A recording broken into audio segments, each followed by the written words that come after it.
Hello everyone, welcome to the first of a series of guides for each world in Kingdom Hearts 1. This guide is made using the Final Mix Remaster versions of the game and will be going over the storyline path through each world. In this episode, Destiny Islands. We will follow the on-screen tutorial prompts in the first part of this world. Walk forward and then you can skip these cutscenes or watch them. In this next section, you can choose what you want, but I highly recommend you choose the shield, especially if you're playing on Proud mode, and let go of the wand.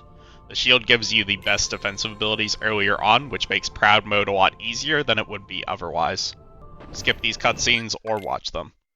Continue following the on-screen prompts and defeat the Heartless that appear, picking up the health orbs when asked by the tutorial prompts. Skip these cutscenes or watch them. Go towards the door and interact with it.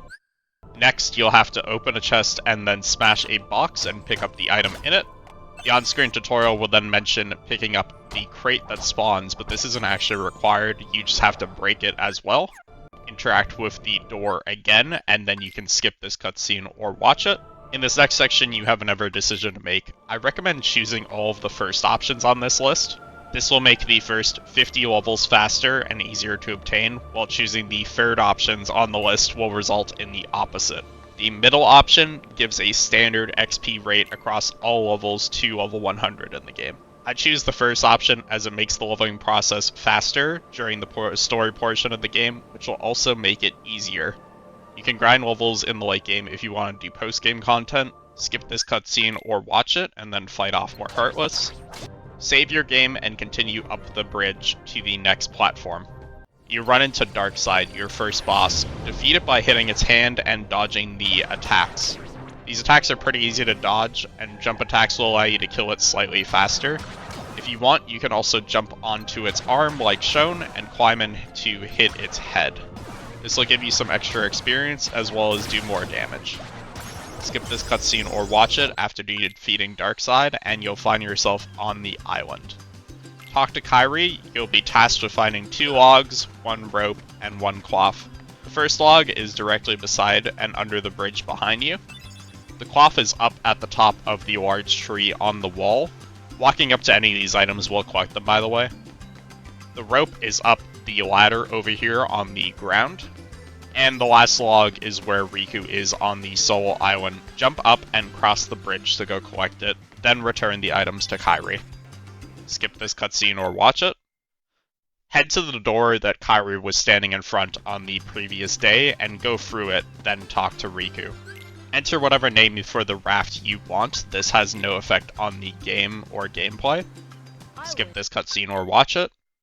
After that, complete the race. It doesn't matter who actually wins here, but you will get a reward for winning.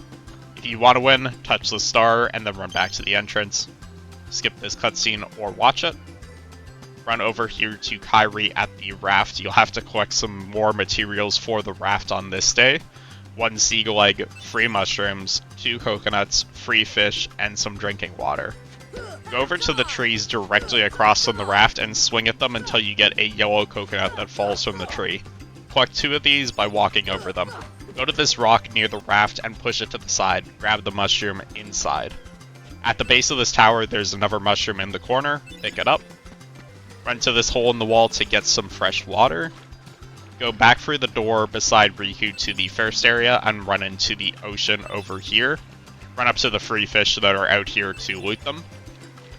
Run up and jump onto the roof, then do some Mario 64 parkour up to the top of this tree to loot the seagull egg. Basically, to do this, you can just climb all the way to the top of the tree, face away from where the egg is, and then jump off, and it will land you perfectly on top of the tree. Go into the secret spot and loot the last mushroom in here. Skip this cutscene or watch it. Go back out of the cave and make your way back to Kairi at the raft to turn in all of the materials you've collected. Skip these cutscenes or watch them. You'll be back on the island in the darkness. Run back to where Riku originally was on the small island on its own. He'll be standing out there. Skip this cutscene or watch it. You'll now have the Keyblade. You can fight the Heartless here, though you really don't have to. They're going to be infinitely respawning also. So instead, you can make your way back to the secret spot cave where there will now be a door instead. Go through it. Run to the back of the cave and skip these cutscenes or watch them. and then you'll be fighting Darkseid once again. The same strategies as before still apply here. Skip these cutscenes or watch it, and at that point you'll be in Traverse Town. So this is the end of episode 1. We'll continue with Traverse Town in the next video.